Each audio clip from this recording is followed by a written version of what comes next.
ধরা ভিডিও নিয়ে যাবেন স্যার, যতটুকু ভাইরাল হয়েছে আরো ব্যাপক পরিমাণ ভাইরাল করেন। এই কি খাবি ক?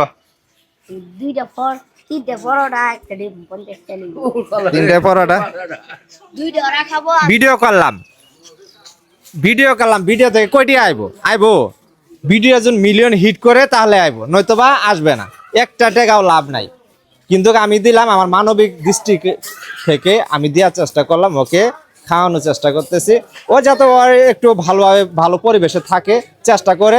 আমার কাজে যারাই যেন ওই বুঝে যে না দু একজন আছে পৃথিবীতে, দু একজন আছে যে ভালো মানুষ আছে, সবাই তো এক না। মানুষ মানুষের জন্যই, বুঝতে পারছেন? সবাই একটু এর দিকে খেয়াল রাখবেন। এই স্টেশনে কিন্তু ইসলাম, তুমি এখন কোথায় থাকবা সবসময়? কোথায়? এই স্টেশনে থাকবা?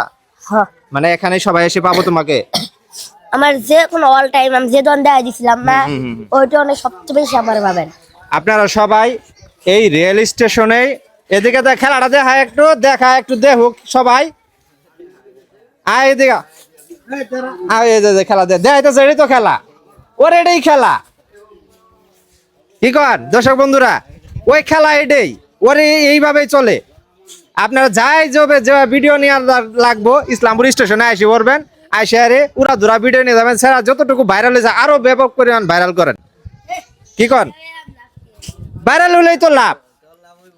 এই যে মিডিয়া গুলো আসতেছে, মিডিয়া আসলে পরে তো তোর ব্যাপক পরিমাণ লাভ। হয়তো বা বড় ধরনের যারা বিদেশ থাকে বা বড় ধরনের এই আছে, তারা আইসে হয়তো বা তোরে নিয়ে যাবো গা, নিয়ে যা গুম করবো না, তোরে মনে করে যে ভালো একটা প্রতিষ্ঠানে লাগাই দিব, ভালো একটা কিছু করে দিব। কি করবি না? কিডনি মুক্তি খুলে রাইখে দিব। না না, কিডনি খুলবো কেন? হয়তো বা তোর একজন ব্যবসা ধরা দেয়া করবি না? হ্যাঁ ব্যবসা দেওয়া দিলাম সব করব। তাহলে বিদেশে নেদার কিডনি পাচার করে দেয় না জানি। না না, ওগুলা তো করবো না। হয়তো বা কেউ যদি তোর এই ভিডিওটা দেখে আমার কমেন্ট করে